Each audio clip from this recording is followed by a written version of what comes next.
God promised Avraham Avinu to the Bris Bein Psalm that Klal Yisrael would be different as a Zulosoi from all the other people in the world. In other words, before God gave the Torah to Klal Yisrael, all the people in the world were considered Jews, but their Jewishness was not guaranteed. In other words, even though they were Jews because they were able to have the power to be Zocher, to Olam Haba, to their mitzvahs, those mitzvahs were all performance-related mitzvahs, and so on. They were not rehabilitation mitzvahs. They were not mitzvahs that rehabilitated them should they sin.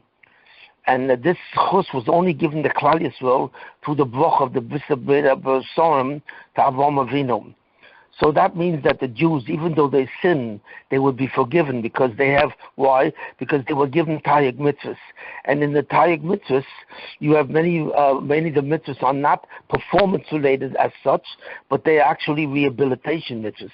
Like all the mitzvahs that have to do with the korbanos, and the mitzvahs of Tumah V'Tara, which relate to the Beis HaMikdash, the mitzvahs of Moed, which also relate to recapitulating the energy that comes down. So therefore, the Taryag mitzvahs in their entirety rehabilitate the Jews and guarantee them Olam Haba.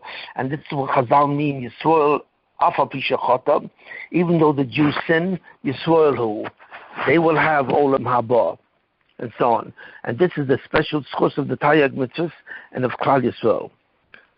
So we see that the fundamental mitzvah which guarantees the Jews to go to Olam Haba through Eretz Yisrael and the Yemos Mashiach is fundamentally the mitzvahs that have to do with the sacrifices, the korbanos, which are all fundamentally sacrificed in the Beis HaMikdash. So we therefore see that the Beis HaMikdash itself is very critical for Klal Yisrael because it provides a guarantee by bringing certain sacrifices all the time, every day, and also for many types of sins. The Jews get a guaranteed as a mitzvah that mitzvah will work to rehabilitate them, and it will give them Olam Haba. This is the distinction of the Jewish people, and the Beis HaMikdash is a critical item that's used in the formula of guarantee. So the question that we ask is, how could the Banashim destroy the Beis HaMikdash? Next week will be Tisha B'Av, and Tisha B'Av, of course, commemorates the destruction of the Beis HaMikdash, and I will comment on that soon. But fundamentally, how could the Beis HaMikdash be destroyed? Because by destroying the Beis HaMikdash, you destroyed the one instrument or the agent which actually earns for Klal Yisrael a rehabilitation. And without the promise of a rehabilitation, there cannot be the guarantee for Olam Haba or Israel and so on and so forth. So how could the Banashim remove the Beis HaMikdash or the temple and all the sacrifices when such a thing was necessary for the guarantee? It seemed to have undermined the whole bracha of Klal Yisrael, that they would have a guarantee. And by destroying the Beis HaMikdash, God removed the guarantee, so it would seem. So this is a question that I asked quite a while ago, actually a number of months ago, and I said I would answer the question, and I've been giving different shiurim up to now to begin to answer this question, but today I will hope to really answer the whole question itself. It's the beginning of the answer itself. First of all, you have to understand exactly what the Beis HaMikdash is. The Beis HaMikdash is fundamentally a barometer, and it's composed of two things, the Beis HaMikdash. The Beis HaMikdash is the place where the Shekhinah comes and resides amongst the Klal Yisrael. It's actually the point where the Shekhinah interfaces with physical reality, and the Shekhinah is said to reside. The word Shochein means to reside, and the Shekhinah resides in the physical universe with Klal Yisrael. That's the thing. Now, originally, was the Beis HaMikdash supposed to be the force of guarantee? No, it wasn't, because the real truth is that Klal Yisrael should never had a Beis HaMikdash. that by Matan Torah, the Rebbeinu Shem decided that he would give down the Nun, the 50th gate, the Nun Sharabina, to Moshe Rabbeinu, which is actually the light of the Mashiach. And that Klal Yisrael would go into Eretz Yisrael with Moshe Rabbeinu and begin to perform all the mitzvahs and so on. And should they fail, should they err in some way, then they would bring korbanos and so on. But basically, the Shekhinah was supposed to reside not in a house, not on a building, but the Shekhinah was supposed to reside in the heart of every Jew, because it says v'shachanti b'socham, and it says v'chol ish v'ish. The Shekhinah was supposed to reside not in an outside domain, like a house or a building. It was supposed to reside in the heart of Klal Yisrael. Every Jew, technically speaking, would become an aspect of the Beis Hamikdash, because the Shekhinah would reside in him, in his consciousness, and therefore he would then have the power to do the mitzvahs and so on, and to do the sacrifices and so on, and that would be fine. So why did God command Klal Yisrael to build a Beis Hamikdash? Since originally the Beis Hamikdash was really inside each person, with the Shekhinah residing in each person. So the answer to that is because of the hate of the ego. You see, because of the hate of the ego, and because of the sins that Klal Yisrael were doing in the Midbar, in the desert, at the time of Moshe Rabbeinu. In other words, because of some of those sins, and especially because the hate of the ego, Klal Yisrael lost the schus, not of the guarantee, but they lost the schus of their distance from the Shekhinah itself. So therefore, the Shekhinah did not reside in the heart of every Jew. Where the Shekhinah did reside would now be on the outside. It would be on a building or on a place outside of the person, outside of the Jew.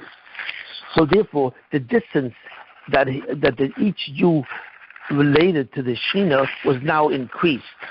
The Shekhinah would no longer reside in his mind. It would not be a part of his consciousness, but it would be part of a certain building that would be built to house it in a certain way. And this was the mitzvah of building the Beis Hamikdash. God gave the instructions to build a temple, which is the Beis Hamikdash, only after the hate of the ego. Because Klal Yisrael was no longer worthy of having the Shekhinah in their midst, in their consciousness, because they committed the sin of the golden calf.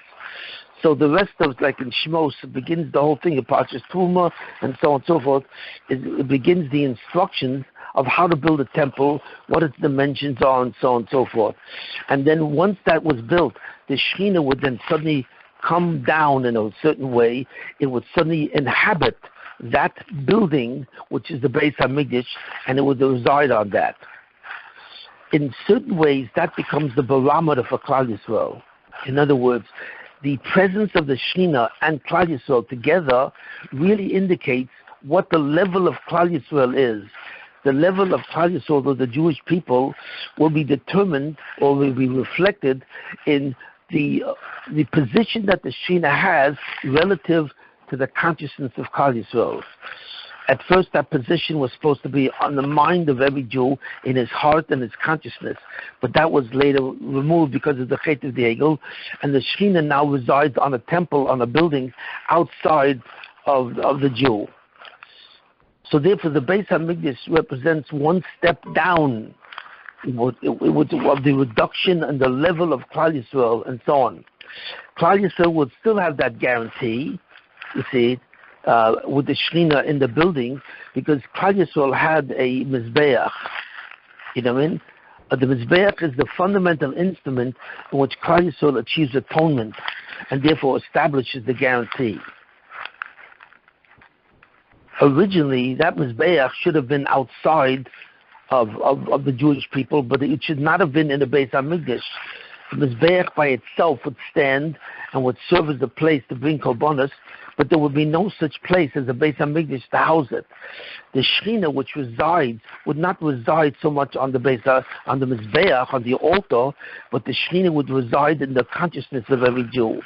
But now the Shekhinah resides in the building, and the Mizbayach, the altar in which the sacrifices were given to God, now exists outside of Klal Yisrael on a certain building, and the Mizbayach, the altar of that, would also reside in that space. So therefore the Mizbayach became a part of the Beis HaMikdash itself. I'm not so sure. I feel that in the beginning, if Klal Yisrael was in a very high madrega and Zocher to the Hashvos HaShekhinah, to the residence of the Shekhinah in the consciousness of each Jew, that Mizbeach would not have resided in the temple, because there would be no need for a temple. You see, because the Shekhinah would be inside the consciousness of every Jew. But the Mizbeach was necessary to bring Korbanos, which still would be necessary to provide the possibility of the guarantee. But after the Chet of the Egel, the Mizbeach was now joined with the Beis HaMikdash, which now became the permanent, the central residence of the residence of the Shekhinah. Now the question is, does that mean that became permanent?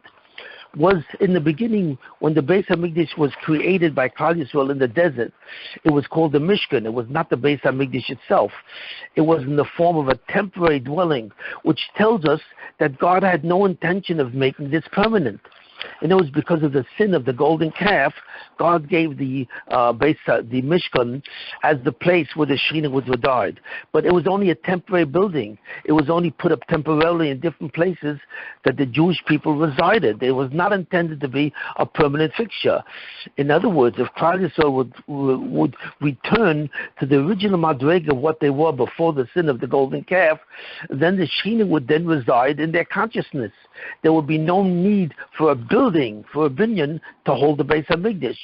There would be a need of a Mizbayach, but there wouldn't be a need of a place outside of the consciousness of a Jew where the Shekhinah would reside. So therefore we see clearly that the Beis HaMikdash was only temporary, because the whole Mishkan was only a temporary thing. So in a certain sense, the presence of a building tells us to some degree what the madrega, the level of Klal Yisrael is. We can see their madrega by seeing how they relate to the Shekhinah. Is the Shekhinah inside of them in their consciousness, or is it outside of them? Does it reside in the temple? So depending on where it resides tells us how close the Jews are to the Shekhinah, which is the ultimate focus of Olam Haba. Olam Haba is the ultimate place where every Jew in his neshama, in a certain sense, is conscious of the power of the Shekhinah, and that's the simcha of Olam Haba. Like it says, Tzadikim Yoshvim, the Tzadikim are sitting, V'tosein b'rosheim, and their crown is on their head, V'nenem ziv Shekhinah, and they have a simcha from the radiance of the Shekhinah. That's the description of Olam Haba. So we see that the Shekhinah is the main agent which gives them this light and this simcha in Olam Haba.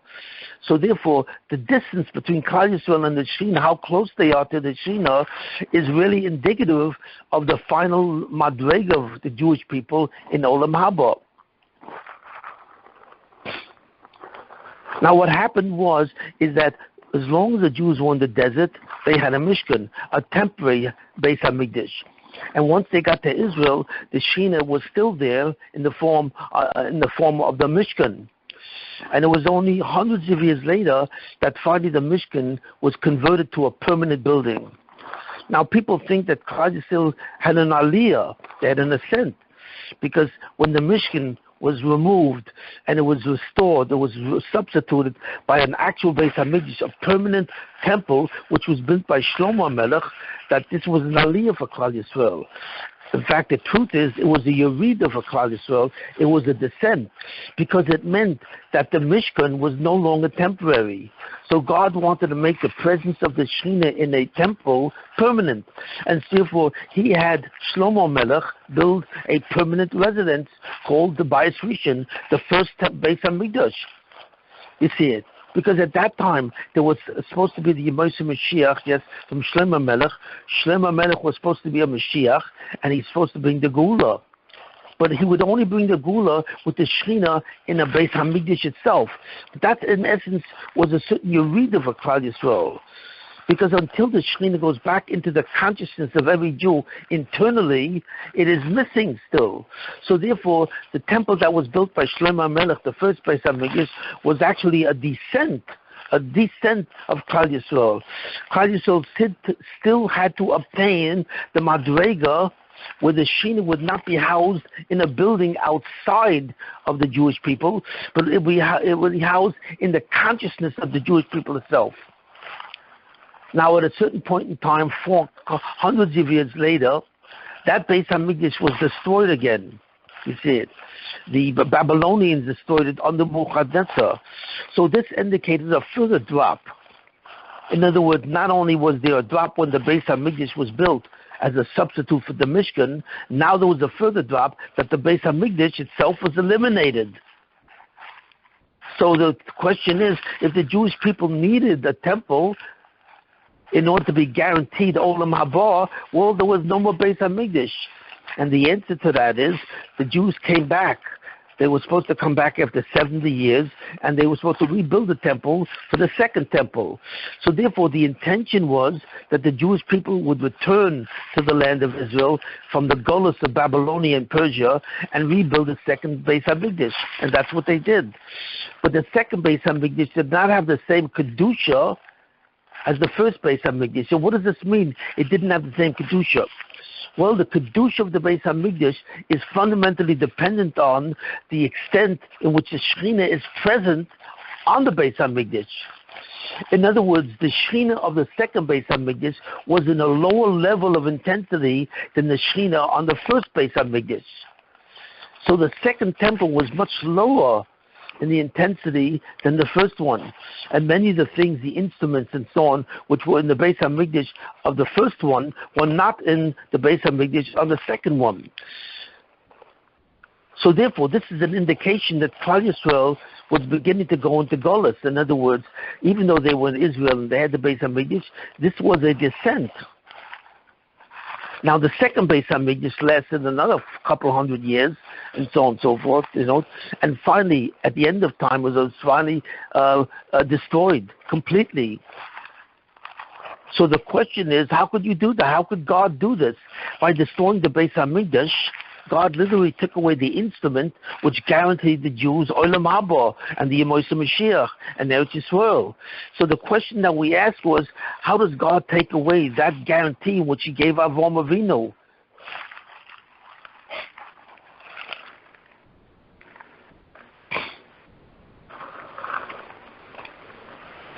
Now the answer to that question lies, first of all, in several concepts. There's a very deep concept in terms of this, why the Beis HaMikdash was destroyed. So the first question was, why was it destroyed? And the second question was, how would the guarantee be replaced? Because the Beis HaMikdash seems to be the place where the Jews got the guarantee. So the first question is, why was the temple destroyed? Now for this, we have to go on to something which is incredible. We know, why was the second temple destroyed? The second temple was destroyed because the Rebbeinu Shem looked at Klal Yisrael and saw that Klal Yisrael had incredible lashon hara and hatred amongst themselves. The Gemara gives the story of Kamza and Bar Kamza, and this was at approximately the turn of the Common Era, and so on. And what you had is a story. The Gemara relates a story in Gittin of Kamza and Bar Kamza. And I once mentioned this story, but I quickly mentioned it again, that there was once a man who was making a wedding and so on, and he had an enemy called Kamza or Bar Kamza. He had an enemy, and he had a friend who was called simply Kamza. So his friend was called Kamza, and his enemy was called Bar Kamza, which is a similar name. And by accident, he invited his friend, but the shaliach, the messenger who gave him the message of the invitation, gave it to the wrong person, and instead of his friend coming, his enemy came.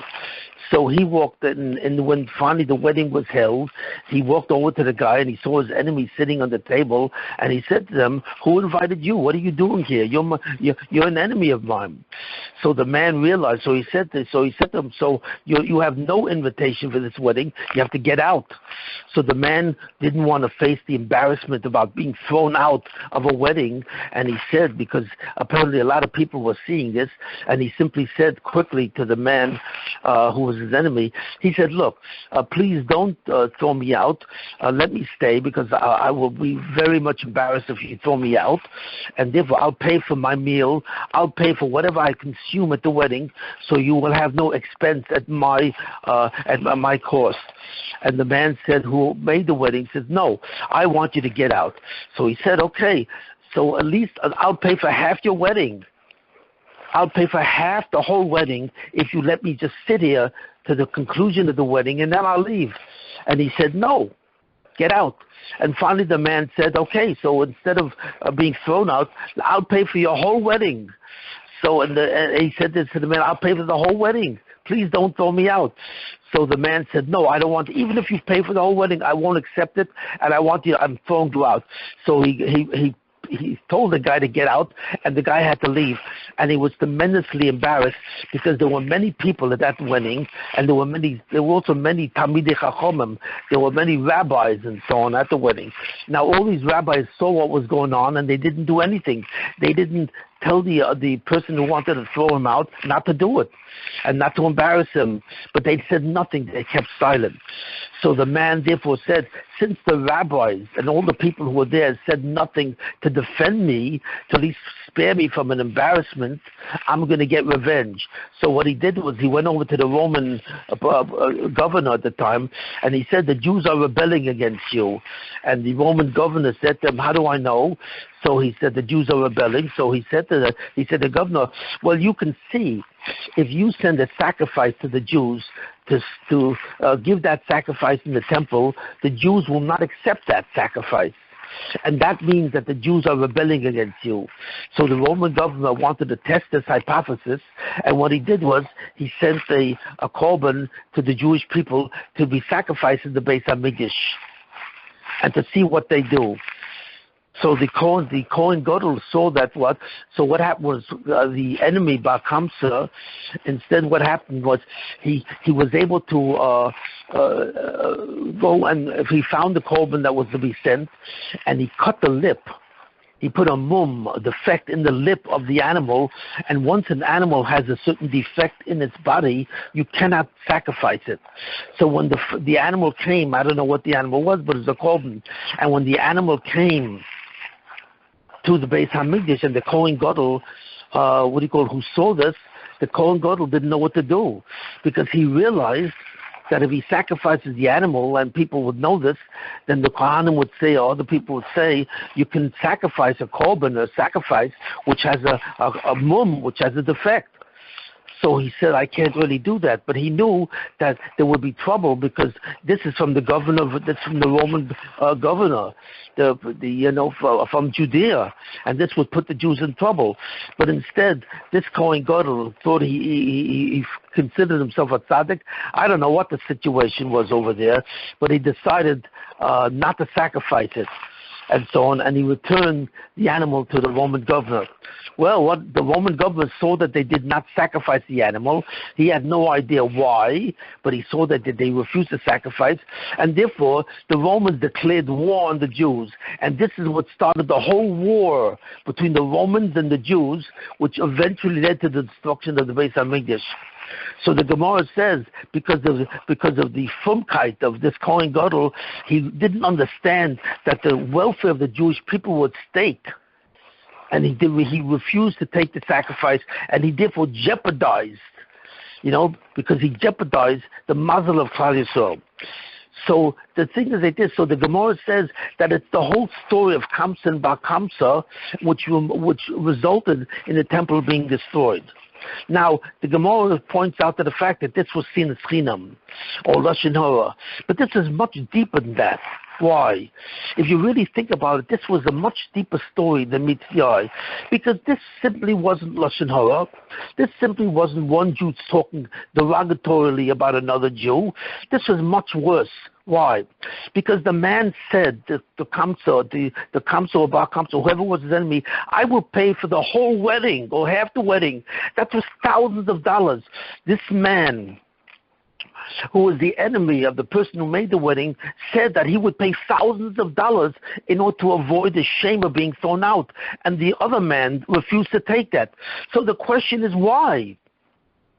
I mean, if your enemy offers you thousands of dollars, maybe $10,000, $20,000, $30,000 in cash to pay for your wedding, you would actually refuse that. What did this man do to create such a hatred from the man who made the wedding? So the answer is there wasn't simply. You could understand that the man would refuse to keep his enemy at the wedding if the man, let's say, hurt his wife or his daughter, or he raped his daughter or raped his wife. I can understand that in that case the man would refuse under any conditions to allow his enemy to stay. But the man did not do that. So obviously this hatred that the person who made the wedding had for his enemy was profound. So God saw this whole story and he said to himself, what do I want to do? Do I want to have a connection, a relationship with these people who have such a level of hatred to each other? So God decided, because of that situation, which was repeated over and over again in many other instances, God decided to eliminate the Beis Hamikdash, to destroy the Beis Hamikdash. Because God said they are not worthy of my presence in the Beis Hamikdash. That seems to be the basic reason why God destroyed the Beis Hamikdash. So we understand that this is not a simple case of lashon hara. This is a serious case of sinas chinam, of the hatred of one Jew to another, which is based on a flimsy reason. And God said, I will not have these people close to me. Instead, I'm going to destroy the temple. And so this is what God did.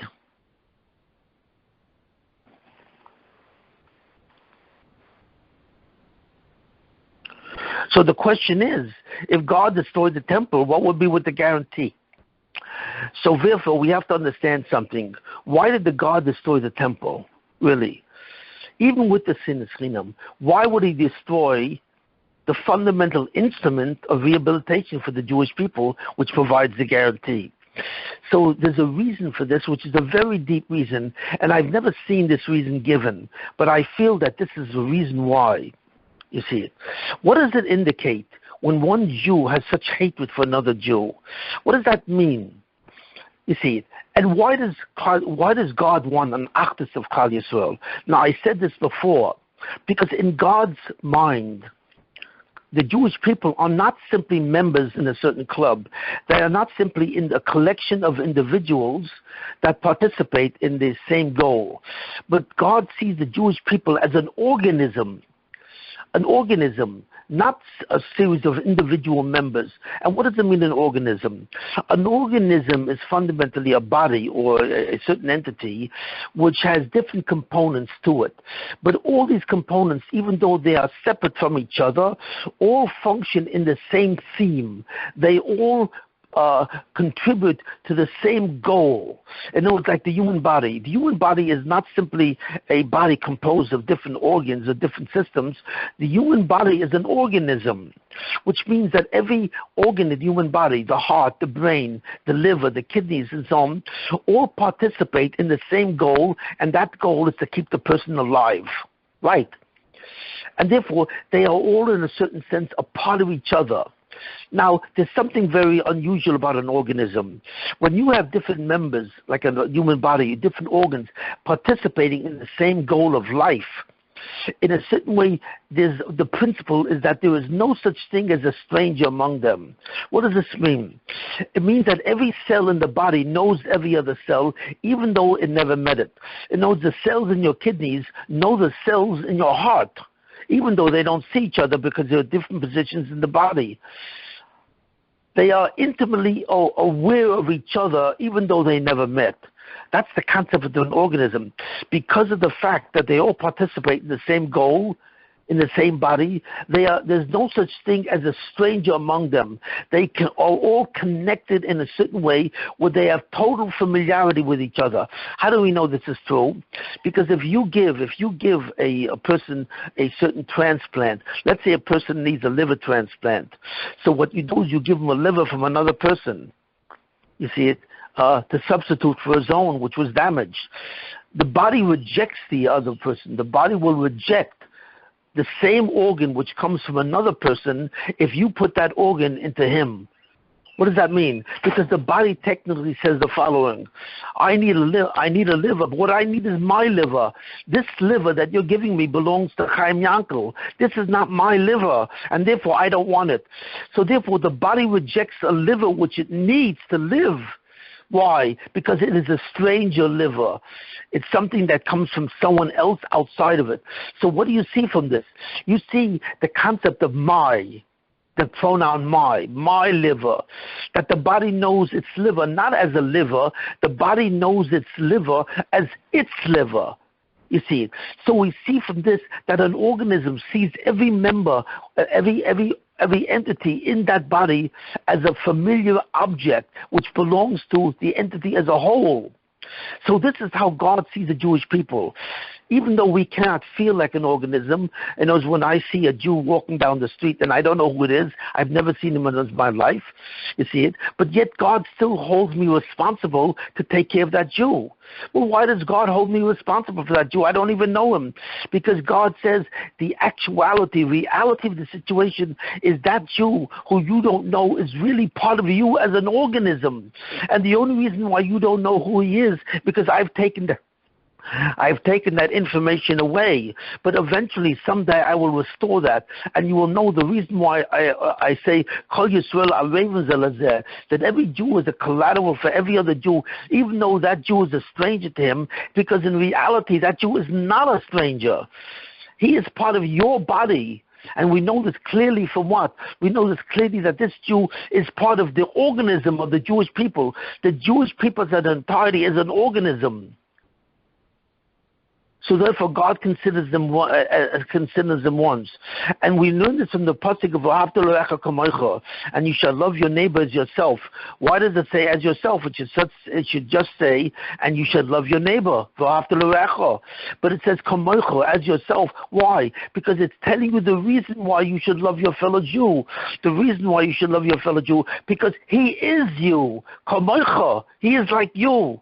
In other words, you should love your neighbor because he is you. You and him are both part of the same organism. So we see clearly what the purpose of the organism.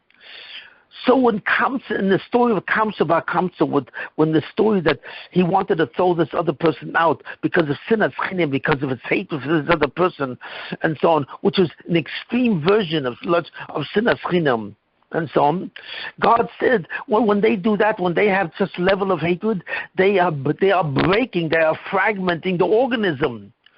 So if many Jews are involved in certain level where they don't respect another Jew, or they look down on another Jew, or they compete with another Jew and they're jealous of another Jew, what happens then?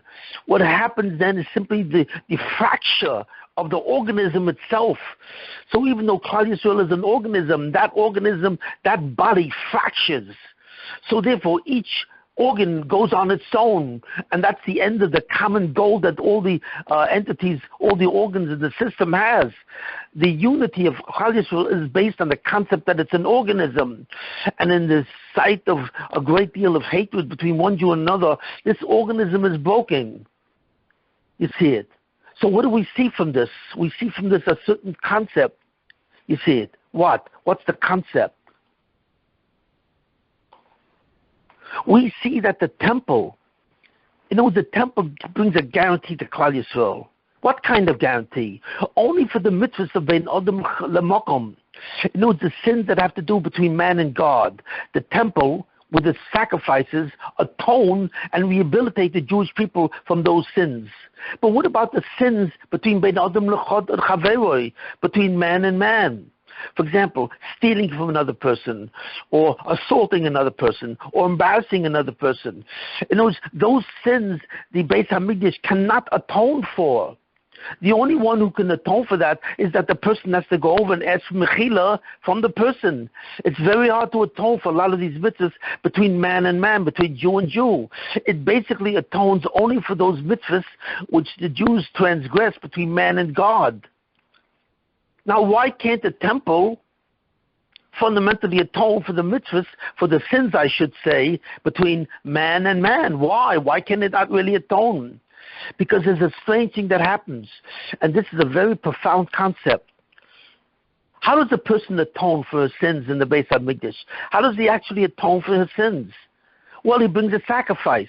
He brings an animal which is sacrificed, which is slaughtered on near the altar, and then the blood of that sacrifice then is placed on the altar itself. That's called the process of zrika. Zrika is a process where the blood of the animal which was sacrificed for the person who brought it represents that person. That's right. The animal becomes a representation of the person himself. And by sacrificing, by placing the blood of that animal on the altar, it's actually a representative. It's a substitute for the person himself. And therefore, the animal atones for the person.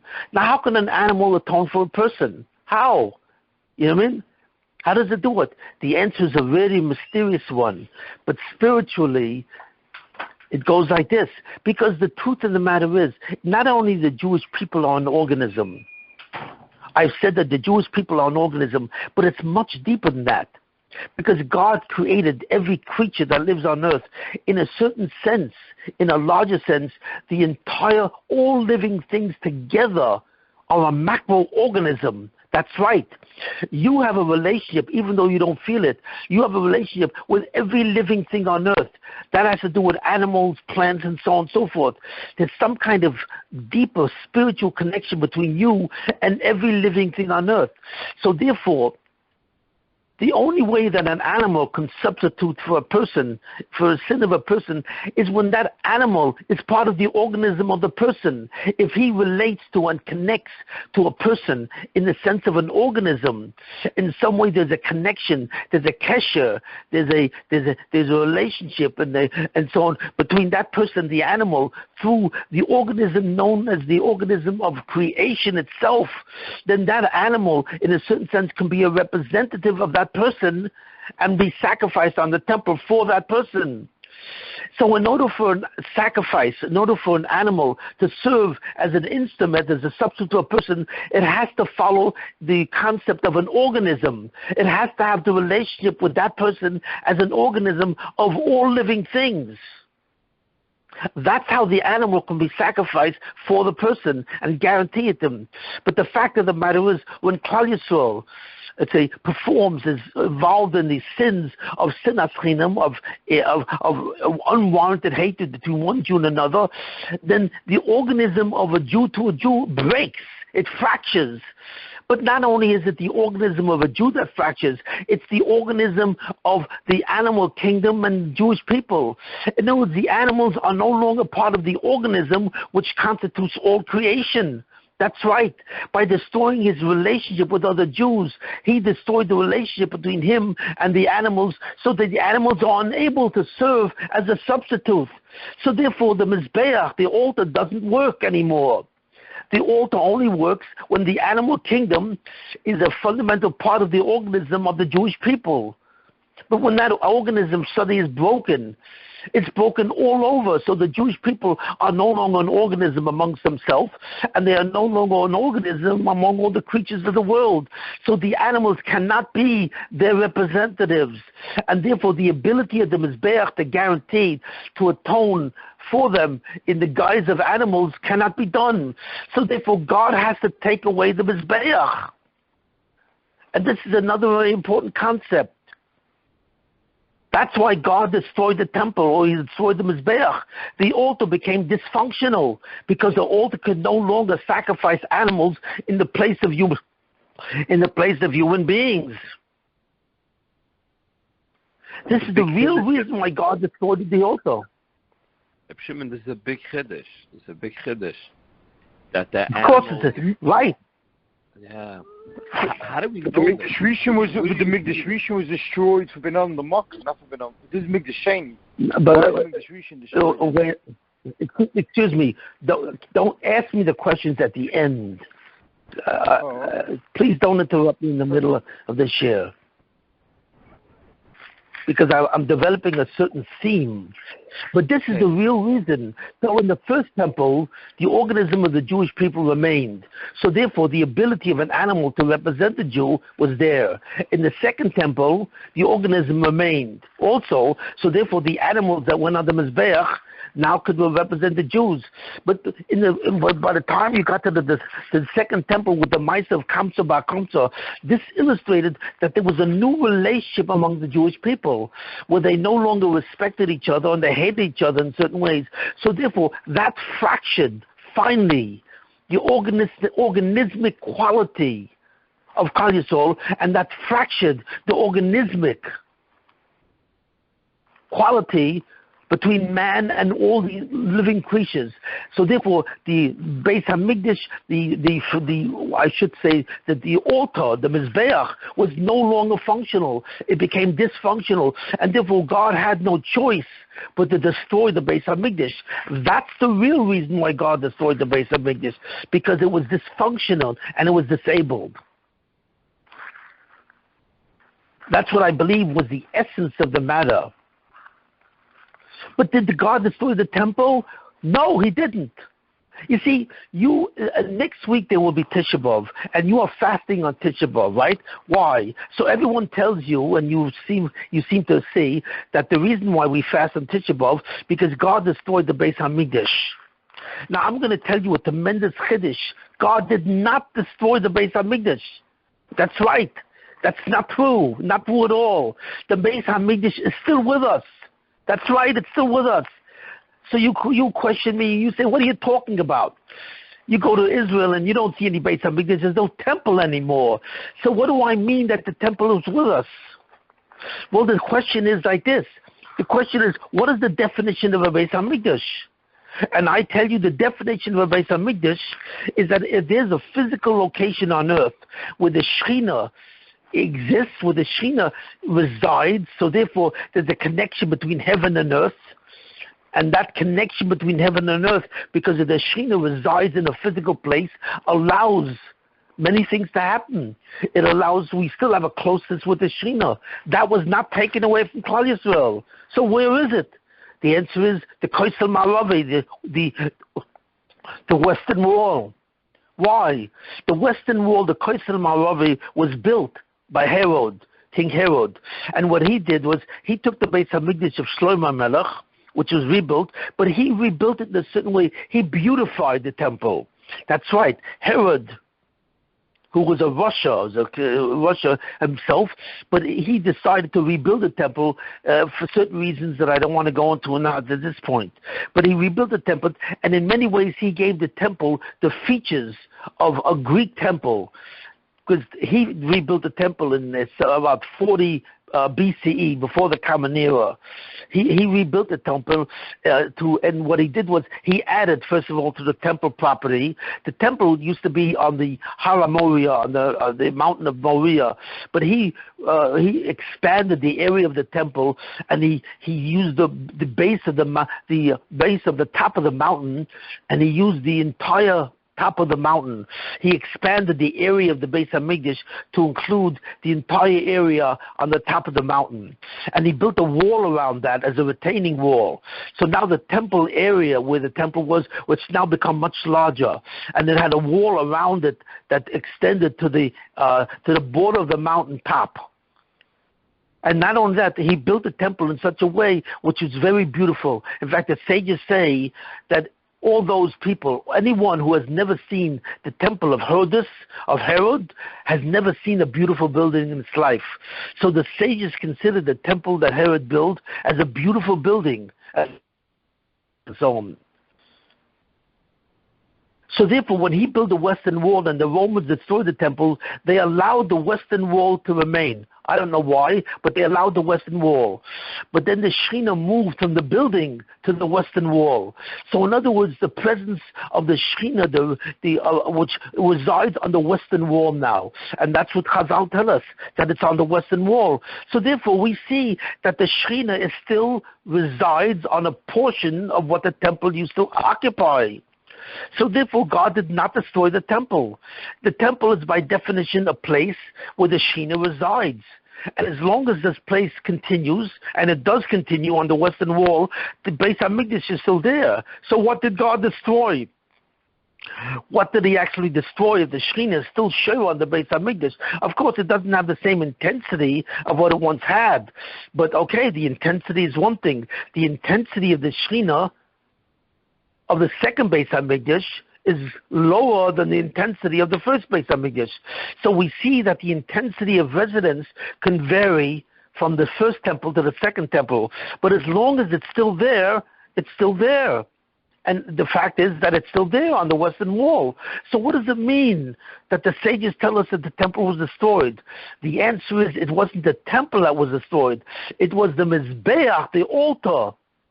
The altar in which animals were sacrificed to provide a guarantee for the Jewish people on sins they did do between man and God, was destroyed and annihilated because there was no more animals that you could bring to sacrifice, since the concept of a macroorganism disappeared from the world. So therefore what was destroyed was the Mizbayach, the altar, not the temple. And this is a very important thing to understand. Now, so therefore, why do we fast? If the temple is still around on the Western Wall and the Shekhinah still resides, so then why do we preoccupy ourselves with a fast day of 24 hours? Why do I have to fast for 24 hours and so on every year for 2,000 years since that time that the second temple was destroyed? Why? If you're saying to me that the temple is still around in the Western Wall, so therefore, okay, the Mizbayach is gone, the altar is gone, but not the temple. But the answer is, what's the answer to that?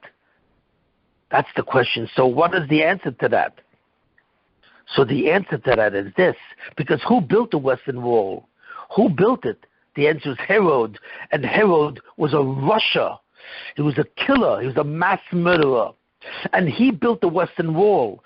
So the reason why we have to think is that it follows. Even though there's a Western Wall which holds the Shekhinah, but that wall was built. That wall, which is considered the temple now, was built by a mass murderer.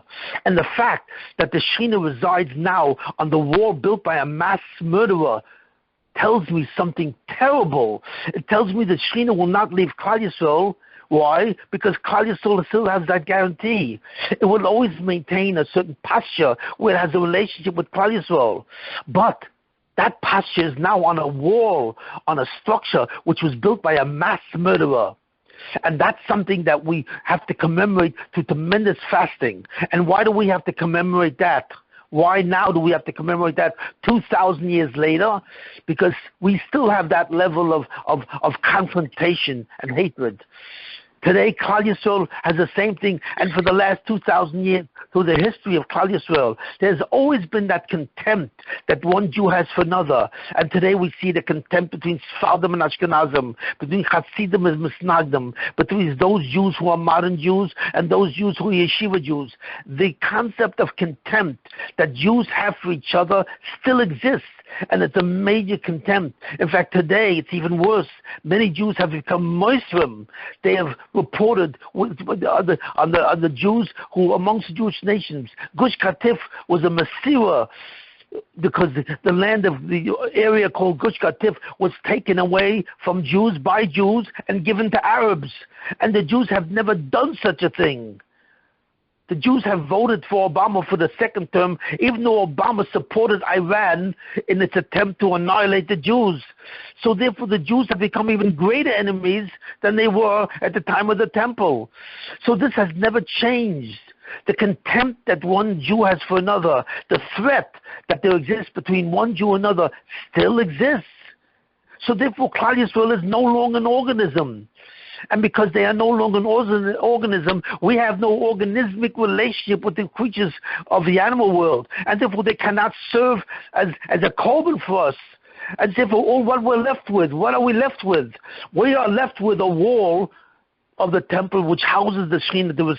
The Shekhinah resides on the wall, but that wall is built by a mass murderer. And God says to us, this is your temple.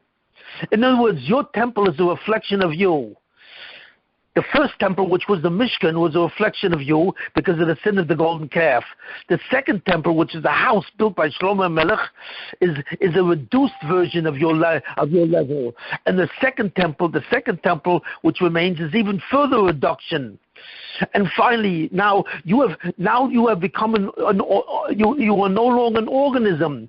So there's no more any purpose in having the Mizbayach.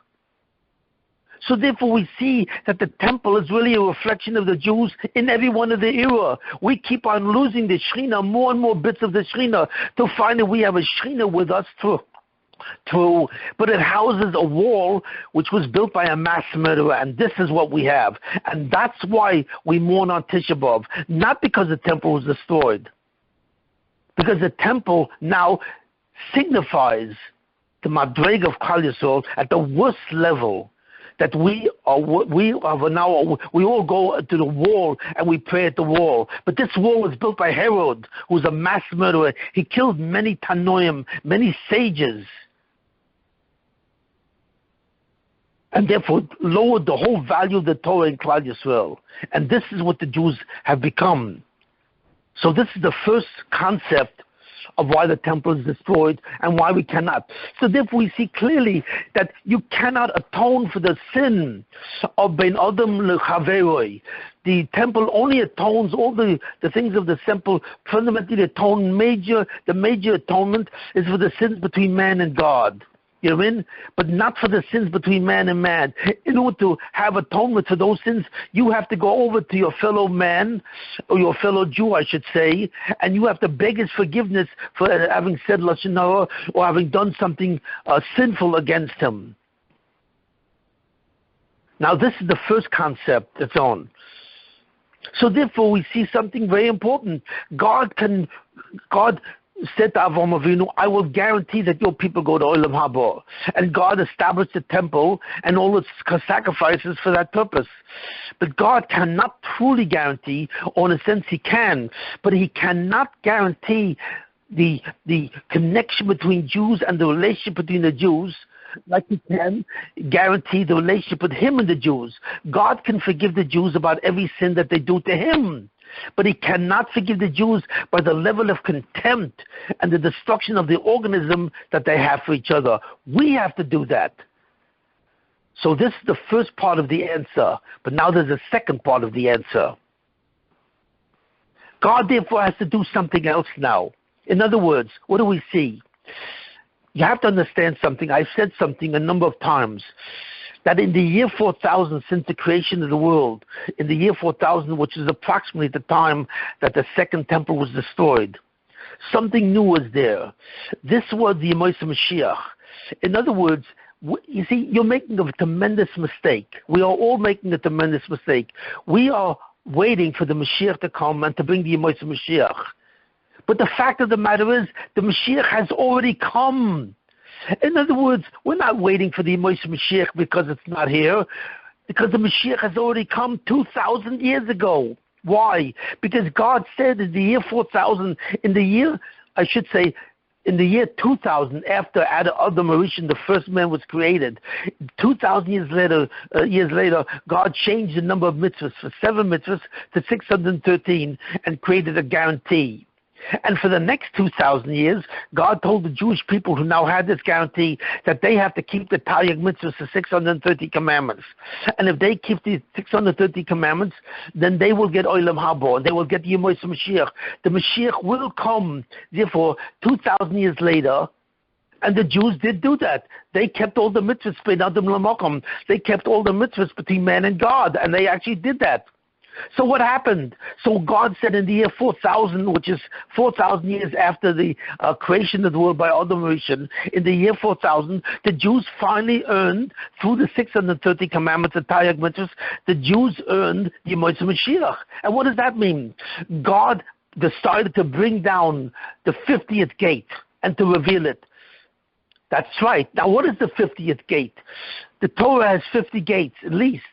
And the first 49 gates is the Torah that we possess. But the 50th gate is the inner panemius of the Torah. The 50th gate tells us everything that we want to know. In other words, why are these the mitzvahs that are given to us? What does each mitzvah do?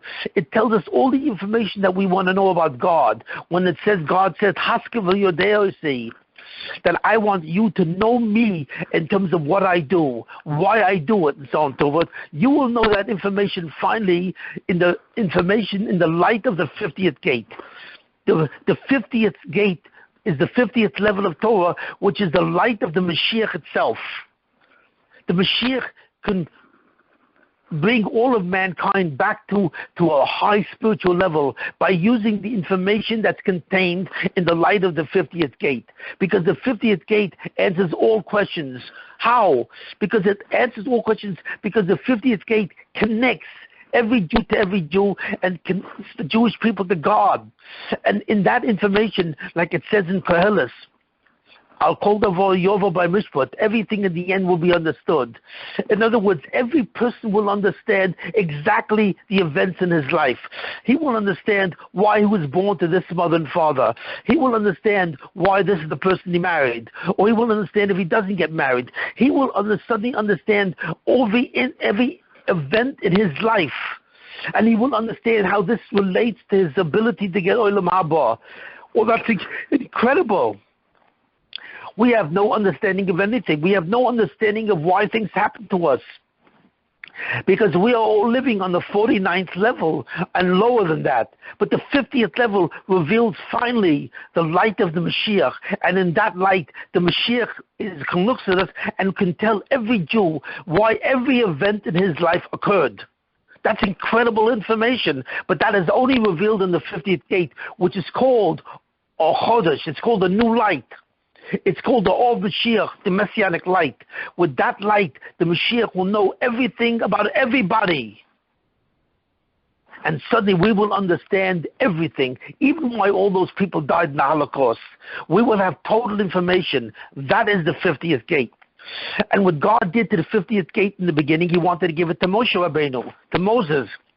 But instead he didn't do that because of the sin of the golden calf. But he allowed Moshe Rabbeinu to pray for Klal Yisrael, and what he did was he brought the 50th gate down and he put it inside the Torah. God brought the 50th gate down to the world.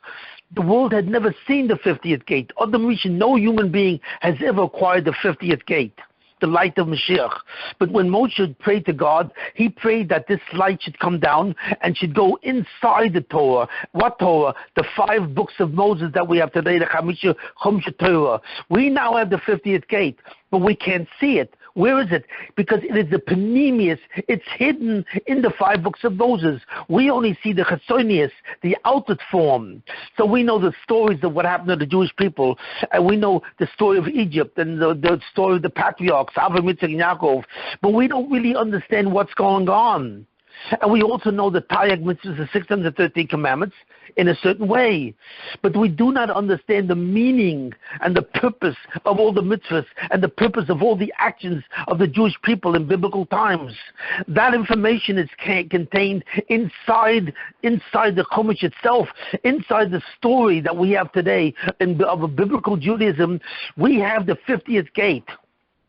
So Moshe Rabbeinu was successful in the sense that he brought down the 50th gate and put it inside in the panemius of the Torah, which eventually the last Mashiach will come and he will take it out. That's right. The last Mashiach, the one who will appear in the year 4000 with Klal Yisrael, he is the Mashiach. He is in a certain sense one of the final Mashiachs, because he will have the 50th gate. And who is that? That was Rabbi Akiva ben Yosef. Rabbi Akiva was actually a Mashiach. Because we know this from the fact that when Moshe Rabbeinu saw all the leaders of the Jewish people in the future, he saw Rabbi Akiva teaching his students how to learn out the laws of the Torah and everything about the Torah from the crowns on the letters. So Moshe Rabbeinu said, how does this man do it? How does Rabbi Akiva know how to do this? I can't even do this. And I'm the one who received the Torah. So God said, because he will have that power, because he will be the man who contains the concept of Mashiach for Klal Yisrael. He will be able to do that because he will have the 50th gate. Why? Because that's when I'm going to bring it down. Or rather, that's when I'm going to allow him to discover what the 50th gate from the Torah itself. Rabbi Akiva knew, because it says there are 4 tanoim, 4 stages that went into the garden, represented the mysteries. He was able to pierce the mystery of the Torah, to go inside the panemius, the inside of the Torah, and take out the 50th gate. So therefore, Rabbi Akiva ben Yosef became the Mashiach, because he had the light of Mashiach. So therefore, he was a full-blood Mashiach. So therefore, in a certain sense, we're all waiting for Mashiach to appear.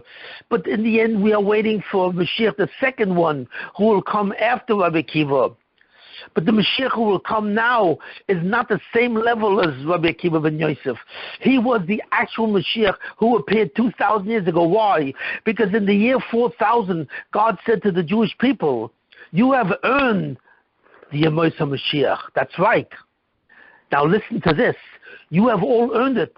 And that's why I'm bringing down, or rather I'm taking out the 50th gate to become available to all the Jewish people. But what happened? But God said, since you have destroyed the organism called the Jewish people, you have earned it, but you will not receive it. That's what happened. God said, you have earned it. Yes, you have kept the Torah in a large extent for 2,000 years, since I gave it to Moses and so on and so forth. Those a little less than 2,000 years. But it's true, you have done the job. You have been in the avodah, you have done the avodah of the Torah. But you have not done the avodah to make the Jewish people an organism. That you have not done. So therefore, it's a duality. You have earned the Yemos Mashiach, and therefore I give you the 50th gate. I allow Rabbi Akiva ben Yosef to take it out of the Torah itself and reveal it. Yes, I will do that. But since you are no longer an organism, you cannot bring the redemption. You cannot bring the Geula, because only an organism can bring the Geula. So therefore, not only will I destroy the Mizbayach, the altar, and I will retain the Beis Hamikdash from Herod, that I will retain, but I will destroy the altar, and therefore, because you are no longer connected to the animal kingdom as an organism, so I will destroy the Beis Hamikdash. I will destroy the Mizbayach, not the temple, but I will destroy the altar. But not only that, I will have the 50th gate revealed, but unfortunately, it will not be revealed to all of you. It will be come out. Rabbi Akiva will know it. He will teach it to his students in a certain sense, in a certain way. But it will not be available publicly, because Klal Yisrael will not be zocher to the 50th gate. They will not be zocher to such a thing, because they will not be zocher, they will not be worthy of it, because they are not an organism. So therefore, this is the answer to the question that we asked. Why did God destroy the altar? Well, the answer is because it was no longer functional.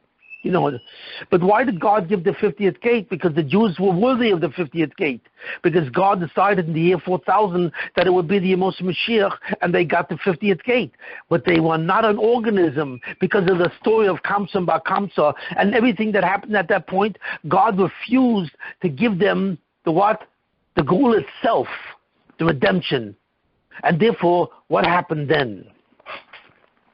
So this now is a completely new circumstance.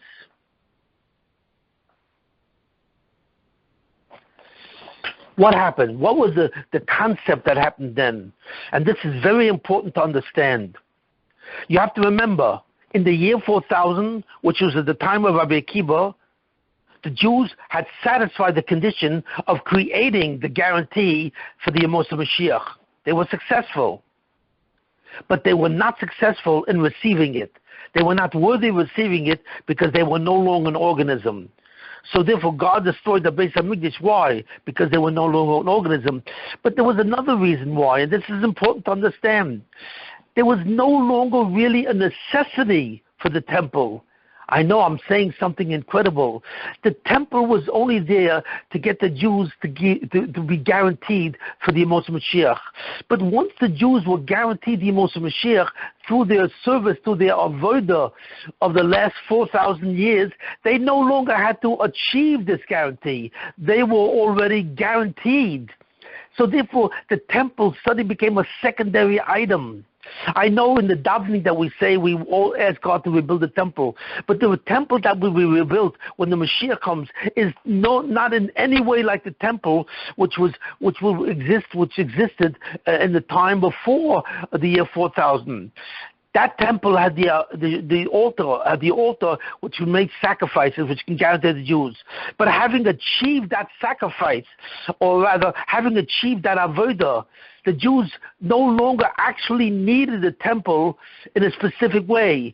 They still can use the temple to bring certain types of sacrifices, yes, like the Korban Shlomim and certain Kabbonos the Jews would have to be.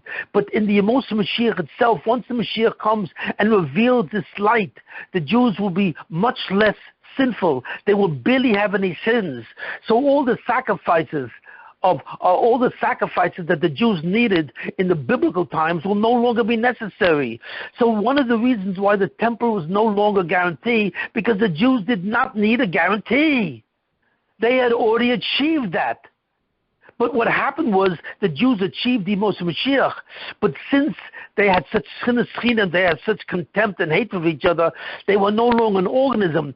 So therefore they could not receive the 50th gate. In other words, they were able to be worthy of having the 50th gate revealed. We would suddenly come out of hiding. It would come out of the panemius of the Torah, and suddenly the Mashiach would know it. But they were not worthy of having it publicized. In other words, the Yemos Mashiach could not really begin. So we see there's a very big difference between being worthy of the 50th gate of the Messianic period, being worthy in the sense that it is now available to them because it's in the year 4000. But that's different from receiving it, from actually producing that. So therefore we see that the temple is not critical anymore for the Jewish people to achieve the Yemos Mashiach. What was critical? They had to become an organism again. The most important thing for God was now to make the Jewish people an organism. And once the Jewish people became an organism, right, then they would be worthy of the Yemos Mashiach, the days of the Mashiach. And until they become an organism, they would not be worthy of this. That's the difference. But they no longer needed a temple to truly be worthy of the Yemos Mashiach. They were already worthy of the Yemos Mashiach, but not as an organism. Since they destroyed that, they could not receive that. They were no longer a makabel, a mushpa. You see it. They no longer had the course to receive it. So this is the answer to the question. Why God destroyed the temple? First of all, God did not destroy the temple. He only destroyed the Mizbayach, the altar, because the Jews could not bring sacrifices. Number two, there was no necessity for that anymore, because the Jews had already earned the Yemos Mashiach. But since they were no longer an organism, they could not have it. So the Nun Sharabina, the 50th gate, was now available. It was available theoretically, but they could not receive it and know it until the Mashiach actually appears. And that was Rabbi Akiva ben Yosef. Rabbi Akiva ben Yosef was the Mashiach, and he knew the 50th gate. And this tells us a certain thing. Now we can understand something that was very difficult to understand. How did Rabbi Akiva die? Rabbi Akiva realized that even though he was the Mashiach, and it was supposed to be the Messianic period, and that he had access to the 50th gate, he would not be the actual Mashiach itself who would bring the Yemos Mashiach. That's right. Why not? because of the sin of Chinam, because of the destruction of the organism. So therefore, what would happen? And this is a terrible thing. We all know that on Tisha B'Av and on Yom Kippur, we say a certain prayer called the prayer of the Asura Haruga Malchus, the 10 martyrs. What does that mean? There were 10 great tzaddikim, the greatest tzaddikim in the world, with 10 of them. And Rabbi Akiva was the head of them. He was the leading person of such a tzaddik. And what happened? God said, look, the Jewish people are not worthy of receiving the 50th gate. So what do I have to do? So what God says, I have to change the situation. In other words, the Jews are worthy of the Yemos Mashiach, and I will let that be. But instead, I have to be the Geula, which is the redemption, which the Jews are not worthy of because of their contempt. But I have to now make the Jews into an organism. So for the next 2,000 years, there should have been a Yemos Mashiach. We should have had Yemos Mashiach. We should have a messianic revival, a redemption. We will not have redemption. Instead, I'm going to take that redemption and I'm going to put it in exile. In other words, they should have a redemption, but since they were not worthy of receiving it yet, they first have to become an organism. I will put the redemption, I will save it, and I will put it in exile itself. So the redemption will take place, but it will take place in a negative energy, not in a positive energy. It will not be the Gula Shlema in a positive form where you can actually see the redemption and its properties. The redemption itself has certain properties. It has certain events that will happen, and those events will not happen. That's the positive redemption. But instead, that Geula, that redemption will be put into an exile. I will exile every one of those properties so that these properties will occur and they will develop unbeknownst to the Jews.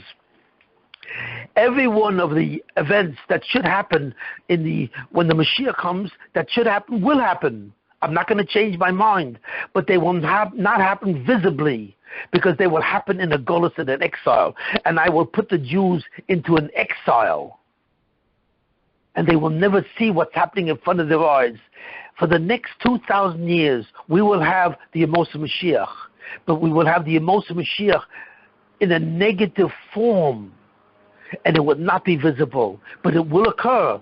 I promise you that it will occur. But the Jews will not be able to see it. And this is what the God said to the Jewish people.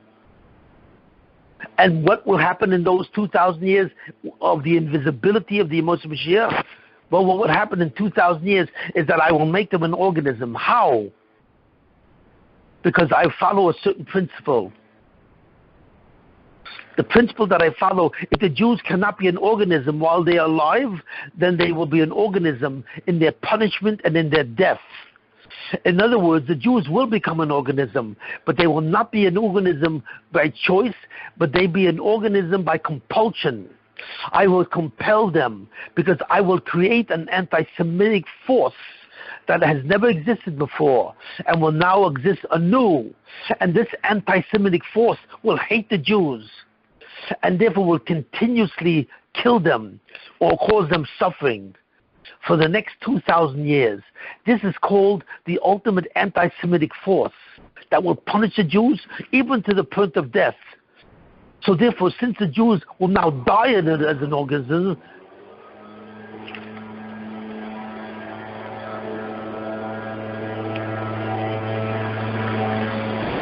since the Jews will now die as an organism, since they cannot live as an organism, they will atone for the fact they did restore the organism, and I will restate them. I will replenish them and rehabilitate them as an organism. But how? Not through the Torah anymore, because they can't keep it and they can't do it. But I will do this by creating an anti-Semitic force that will hate them for certain specific reasons that I will create. And for the next 2,000 years, this will be the main enemies of the Jews. It will become their main enemy, and it will destroy them piece by piece. And what should I do? I'm going to distribute the Jews amongst the nations of the world. I will distribute the Jews amongst the nations of the world.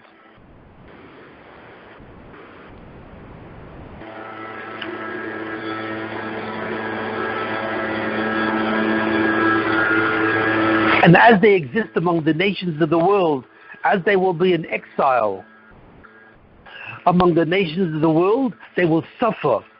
The Jews will be taken out of the land of Israel, and they will be spread over the world itself. They will become an international commodity. They will no longer be in the land of Israel, and they will no longer have access to the temple that I've created for them, which is now the Western Wall, and they will no longer have access to Eretz Yisrael itself. So many of the laws of the Torah will be cancelled. But now they will be among the nations of the world in a permanent exile as a nation.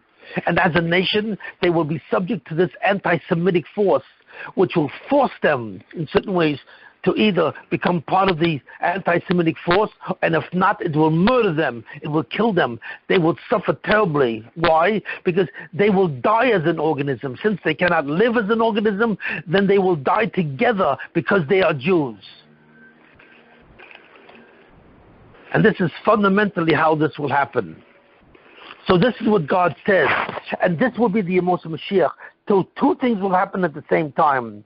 Number one, the Jews will be in the world itself in an exile throughout the entire planet Earth. You know, and I will create an anti-Semitic force which will cause tremendous suffering for them.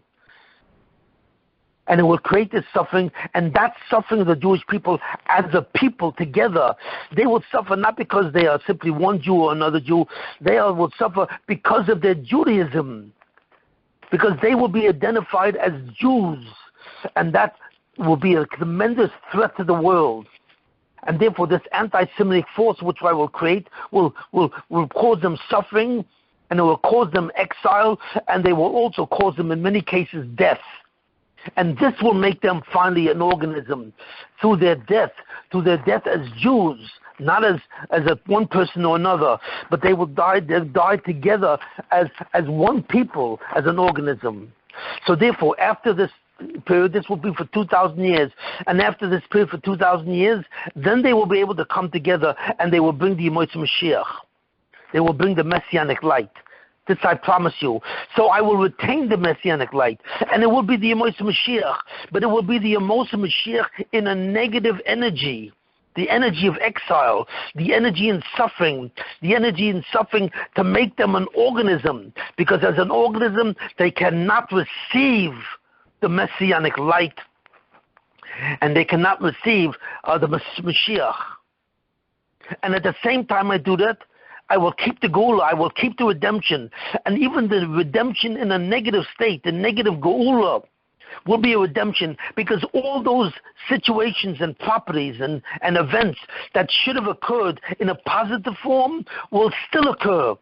I will not hold them back. I will continue to provide for the events that will happen when the Mashiach comes, but it will happen in a negative way.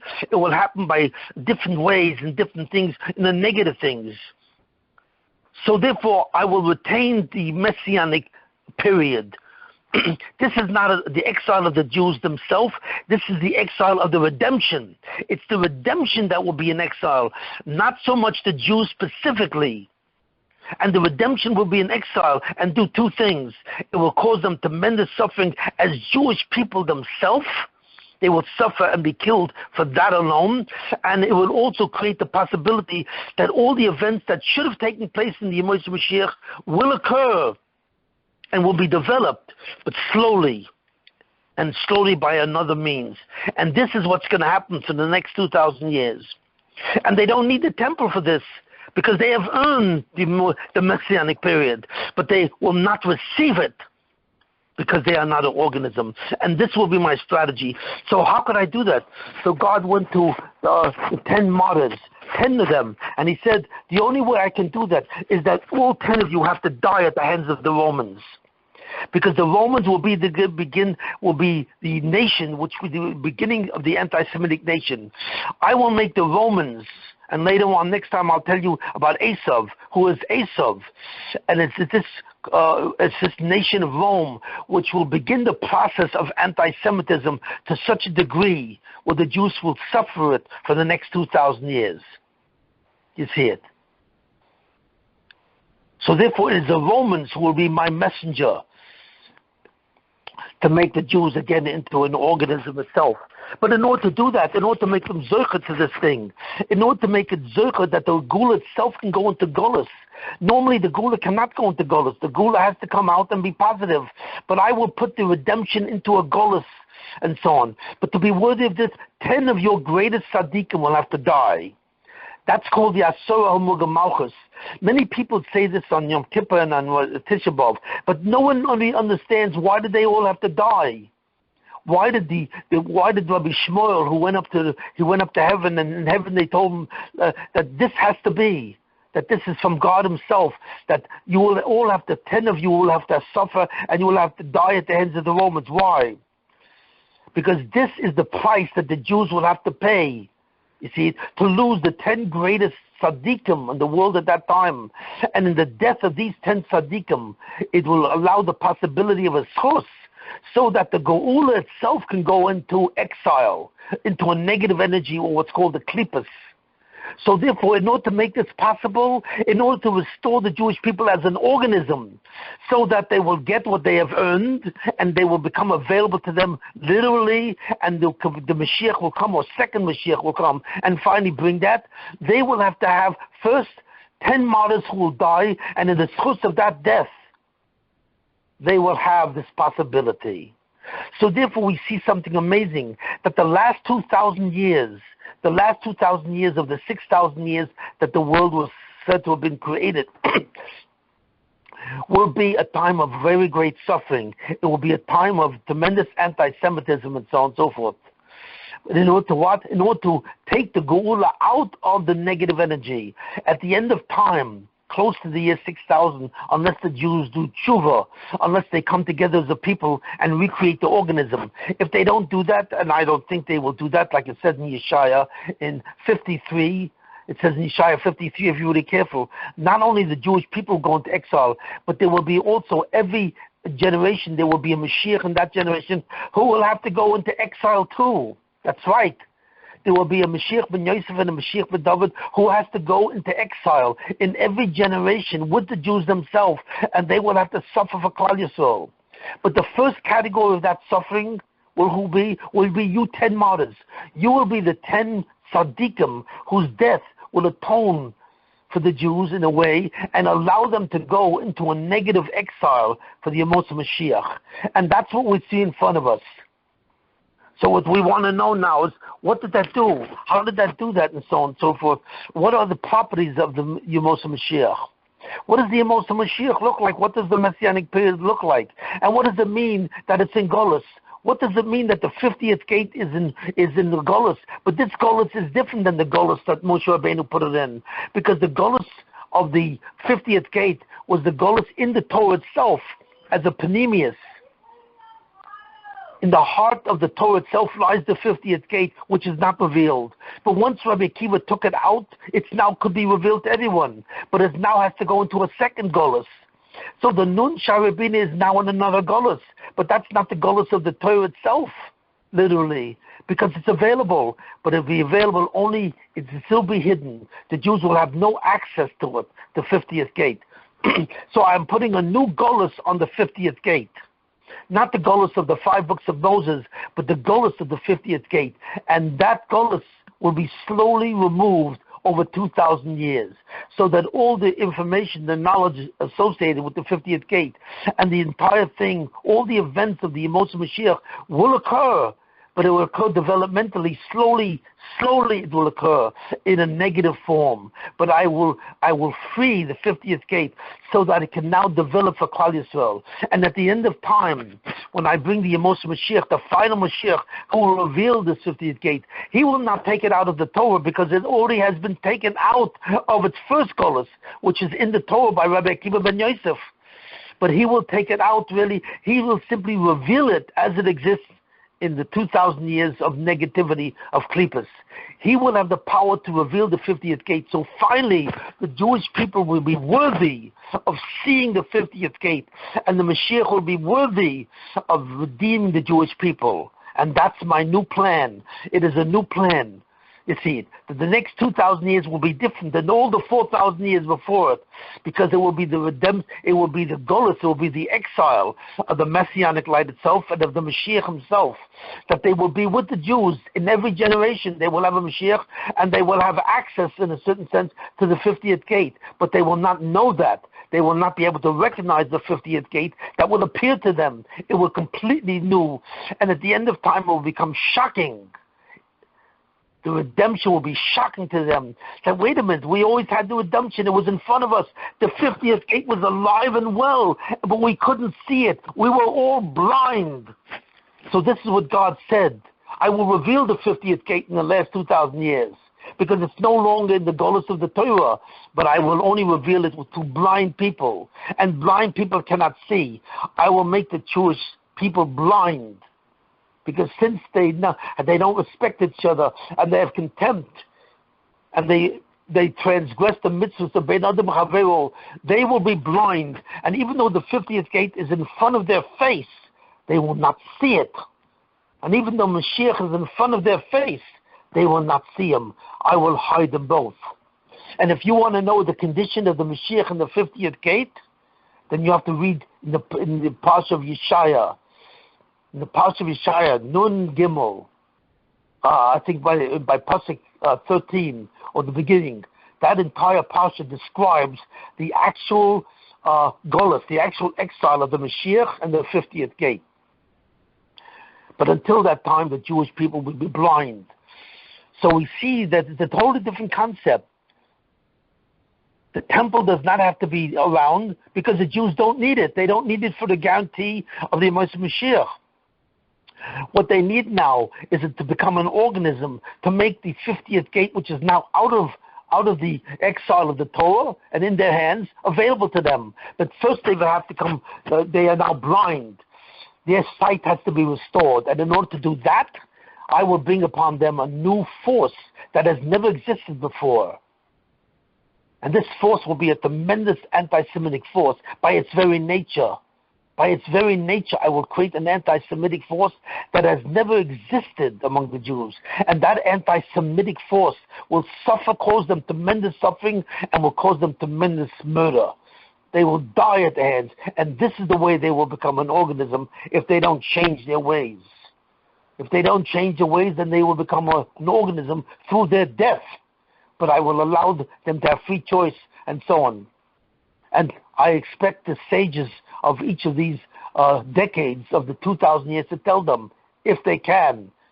But in many cases, I believe that all the sages that will appear for the next 2,000 years, or I should say the last 2,000 years, will not be able to save them, because they themselves will not even realize what is really going on. So this is what my program is. We will keep the Yemos Mashiach. We will make it visible. But the fact is that the Jewish people will be blind. They will have the Mashiach. They will have the 50th gate, the light that will bring the whole world back to me. But they will be blind, and they will suffer in this thing until they do tshuva to become an organism again, until they respect other Jews and they love other Jews in the context of kamoicha. And if they don't, then they will have to wait until near the end of the year 2000. And toward the end of the year, in the truth of 5,000, I will bring it much closer. So the year 5,000 to 6,000 will be a very powerful millennium. And in that millennium, the Gula will actually start. Start what? Start to come out of the Golus. That in the 5,000 year, which corresponds to the year 1250 ACE, the year 1250 ACE, in that year, which is the beginning of the year 6,000, which will be the last 1,000 years of human history, I will begin to free the 50th gate, and I will begin to free the Messianic light, but only very slowly, because the Jewish people will remain blind as long as they continue this terrible behavior of killing the organism, and therefore killing everything that goes with it, killing the organism that they are with the creatures of the world, killing the organism that has to do with the Shina, and so on and so forth. But I will bring that organism. Why? Because they have already earned Yemos Mashiach. So therefore, we don't have to worry about that. They have fulfilled the guarantee, right? That's why I bring down the 50th gate, and I reveal the 50th gate. Rabbi Akiva ben Yosef revealed the 50th gate by his entry to Pardes, to the garden. He will reveal the 50th gate in the Torah, but he will still not be able to make it visible. And he and 9 other Tzaddikim Gemurim, very great sages, will have to die to create the possibility of an entire new Kufa, a new era, which is the era of the Yemos Mashiach itself in a negative golus, in a negative form. And this is my decree. Gezerah himelafonai. This is my decree. So I believe that I finally answered the question. What I have to do now is show you exactly that I'm right. I have to demonstrate now, and I will do that in the next year, and in the next year, the next 1 or 2 shurim, I will demonstrate this by going over each property of the Yemos Mashiach and demonstrating the concept that is in Golus, that actually it's with you, it's in front of your face, but you don't recognize it at all. It's in Golus. It's in what? It's in the negative energy, in the negative zone. It's in the klipas. It's in the rishus of the Sitra Achwa, in the rishus of the Sultan. He controls the Golus, and in that control, he blinds you all so you will not know. But you will have it. You cannot complain to me that you do not have the 50th gate. I will put it in your arms. I will put it in your hands, but you will not see it. You will be blind. And it is up to you to get back your sight. If not, history will bring back your sight. By the anti-Semitic force that will punish you, you will then have to bring it back. And this is the only one thing. This is the ultimate lesson. I'm sorry I have to do this, but you are my children, and I love you. And more than anything, I want you with me in Olam Haba. You have no idea how much I love you. I love you to such an extent that I will do almost anything to give you the Messianic light and to give a future of Olam Haba. I swear by my name, by the Shem Havaya, that you will go to Olam Haba in a guaranteed form. But the path to Olam Haba is a long path. The path to the Yemos Mashiach is a long path. You would have to go that path. But that path exists, not because you're not worthy of it. You have already earned it. But you're not worthy to receive it. That's the difference. And I will see to it, as your father, as your Vinu, I will see to it that with all these forces, with the force of the anti-Semites that are around you, and with the force that all the events of the Yemos Mashiach will occur to you progressively in a hidden form, you will then know that I have brought the Mashiach 2,000 years ago, and I intended to give it to you then, but you have forced me to cause you to wait because of the way you treat each other and the way you relate to each other. But I am your father, and therefore ultimately I will forgive you, and I will reconstruct you, and I will rehabilitate you forcefully by compulsion, and you will then go ahead and you will earn Olam Haba on a completely different level. This is a new 2,000 years that has never existed before. It cannot be compared to the biblical status of Klal Yisrael. This has nothing to do with Klal Yisrael in its biblical form on the generations before with the Dor HaMidbar, the biblical periods in the Dor HaMabul, the generation of the flood, or by Adam Arishan, or by the generation Dor HaFloga, the generation of the Tower of Babel. These first 2,000 years is forever over with 7 mitzvahs. So therefore I have relied on the promise I gave to Abraham to guarantee you, and therefore I will give you 630 commandments with a temple in such a way. But now I don't need a temple, because all I have to do is restore you as an organism, and then you will receive what you have earned. And this is what's going to go on for the rest of human history. Next week, or I should say in 2 weeks, I will discuss exactly what God is doing. And you will see right in front of you, you will see your blindness. Suddenly, I hope that you will no longer be blind. And you will see the 50th gate right in front of you. And you will understand the gullus, and you will be shocked. I promise you, you will all be shocked when you see it in front of you. And suddenly you realize that no, God has not disappeared. He has not abandoned you. And He has given you the Mashiach and the 50th gate, but He has given it away where you don't even know it. And when you see it in front of you and you see what it was, you will be absolutely shocked.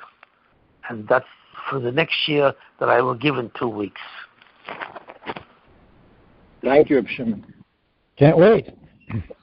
Shimon, I just want to understand. So the main mechanism to guarantee to take us from Yemos and Mashiach to the actual manifestation of the Gula is pain in the form of anti-Semitism? That's what's guaranteeing our ticket? Yes. In other words, the anti-Semitic force will be created to make you an organism. But that organism which will make you will be an organism because it will affect the Jewish people as a whole and as Jews.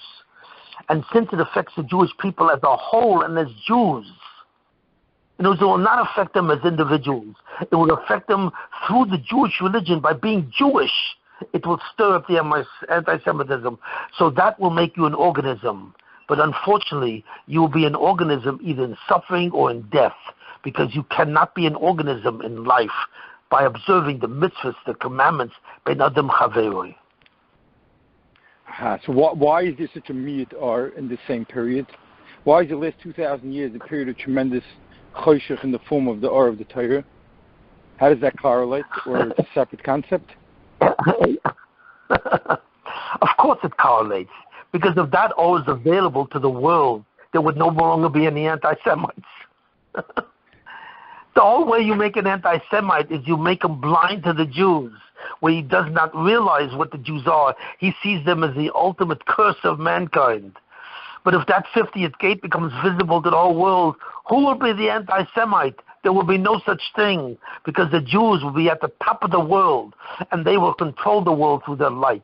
So how could I make them an organism? The only way they will be at the top of the world is they have to become an organism. And I have to do that by creating anti-Semites, a force that has never existed before. And that's why it's necessary. I have to make the world, especially the Jews, blind to this possibility, blind to the 50th gate, blind to the Mashiach, where they don't even know what it looks like, when it's right in front of them. You're saying the R of the Nun in a negative form is what triggers anti-Semitism? Well, yeah. It's a negative form. It'll trigger it. But it's not. I didn't say that. I did not describe the negative force of anti-Semitism. I will do that next time. But you have to understand that it's a very different force that has never existed before. It's a special force that will be created in the last 2,000 years, along with the Yemos Mashiach, and along with the events of the Yemos Mashiach. We will have such a peculiar mixture where the Yemos Mashiach will be combined with the Nun Sharabina, and both of these forces will be in a negative form. So therefore, the Jews will be completely blind to them. But it will develop. Even though the Jews are blind to it, it will develop. Why? Because we are living in the Yemos Mashiach. And see, that's what you have to understand. We are living in the Yemos Mashiach. And therefore, the Yemos Mashiach will occur now for the last 2,000 years. We don't have to wait for Yemos Mashiach to be. It's already happening. But we cannot see it. And that negative force is holding us back. And why is it doing? So that this anti-Semitic force can suddenly what? Can suddenly compulsory make us an organism again. And then we'll be worthy of receiving what? That which we have earned. Wow. Go ahead. It seems that as time goes on, our organismic thinking is diminishing instead of increasing. So therefore what? So the anti-Semitism I would expect the opposite. I would expect the opposite. After 2,000 years, we should be almost like at the point of great organismic thinking. No, that's not true. Because if it decreases, that means that the anti-Semitic force will increase in order to make us an organism. The anti-Semitic force is proportional to the achdus of Klal Yisrael. When Klal Yisrael has an achdus, has a unity, and they're brothers, it disappears entirely. And when they're not brothers, it reappears. And if it gets worse, they get worse. In other words, if you put a scale, and this is what it is, it's that concept. If you have a scale, and on one side the Jewish people, or the access to the Jewish people, and on the other side of the scale, there's the visibility of the Messianic light and the Mashiach. Both of them move in the same direction. As the access of Klal Yisrael gets worse, then the visibility of the Yemos Mashiach gets lower, and the anti-Semitic force gets greater. Pound for pound, every step where the Jews descend in their actus corresponds to a step where the anti-Semitic force gets greater and the blindness gets greater of the Nun Sharabin and Mashiach. So this is an equation, an exact equation, precisely. It all depends. The cause of this is the actus of Klal Yisrael. That's the variable that controls it. It either gets greater and Klal Yisrael becomes an organism, or it gets worse and Klal Yisrael loses the concept of an organism. And that affects the effect. The effect of what? Of the anti-Semitic force, that it gets greater with the lower of actus, and of the appearance of the Mashiach and the Nun Sharabina. That becomes more visible as there's a greater actus, and it becomes less visible at the disappearance of actus. So we therefore have an exact equation, and this is extremely important that you notice.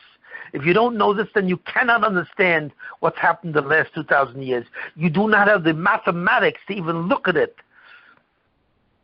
So the next time I'm going to show you the mathematics that you can actually see it point by point, and you will suddenly understand. Going to this point, it seems like not only in the last 2,000 years they do not have access to the Nun, they actually have low madrigas of the Mem Test. They don't have Nevuah, they don't have Ruach HaKodesh, they don't have a lot of portion of Hayag, which is... Yeah, but the other thing that you do is... Look, I'm not interested in analyzing what the Mem Test. It's true. But all of this takes care of another thing also. The same time as God is trying to restore the organismic nature of Klal Yisrael, God is also trying to save all Jews. He's trying to save all Jews. And at the end of time, he will save all Jews. So what happens is not simply that it goes down, it's not simply that the Jewish people lose the Mem Test, the lower forms what they are, but God is also doing this. He is actually maneuvering and conducting this by bringing the Mem Test down, and therefore he is saving more Jews than were possible. But I will explain all this. You will understand this in the next session or two. You will understand precisely. I will go over the 2,000 years, and I will show you precisely the Yemos Mashiach and the Nun Sharabina, which is now blind to you. And I will also show you, which I already have shown you, but I will be very clear of how God is saving all the Jews. Not only the Jews because they're not an organism, but the Jews that should not have been saved also by what's called the Mashiach's clause. God is also trying to save many Jews who they're not even worthy of the Yemos Mashiach. So besides saving the Jews because they can't receive it, because they're not an organism, he is also saving Jews who are not even worthy of the Yemos Mashiach. Both of these things are being done at the same time. But you have no way to understand it until you finally see it in actuality. Very nice. Just one small question. One in the beginning, I started asking earlier. You said that the Karbanis can only work for Benan L'Makom, but since the main set of the Migdasheni was Benan L'Chaveirei, there was no way for the Mizbayach to be a function. Maybe I'm wrong, but I believe the Migdash Rishon was destroyed because of Benan L'Makom. Maybe I'm wrong, but I think so. So it was destroyed why? Because of Benan L'Makom, wasn't a Benan L'Chaveirei event. The Migdash Rishon, not Migdasheni. Yeah, but it was replaced. The only thing that was destroyed was the first level of the Beis HaMikdash Rishon. The first Beis HaMikdash was on the highest level, and what was destroyed was the madrega of the Beis HaMikdash, but it was restored. It was restored on a lower madrega. You see, but the third Beis, but the other Beis HaMikdash, the second one was destroyed totally, and it will never come back. Why? Because it doesn't have to come back. First of all, it was not destroyed. But it doesn't have to come back because we have already started the Yemos Mashiach, which means that Klal Yisrael has earned that guarantee, but they have not earned the right to receive it yet. Do you understand? Yeah, very nice. Very well said, yeah. Well, you should review this share. It's the very deep share that I've given. You have to review it again and again, and then suddenly you will grasp what I'm saying, and you will be ready for the next share in 2 weeks, what exactly I'm talking about. Thank you, Shimon. Shimon, typically you give a share on Tisha. Are you doing that this year? I don't know. What do you? This in a certain way, this is the share, but I could give a share on. I mean, it depends on what you guys want. I can give a share on Tisha B'Av. When is Tisha B'Av? Next Sunday night? Next Saturday night. Next Motzei Shabbos. It's Motzei Shabbos? Yeah.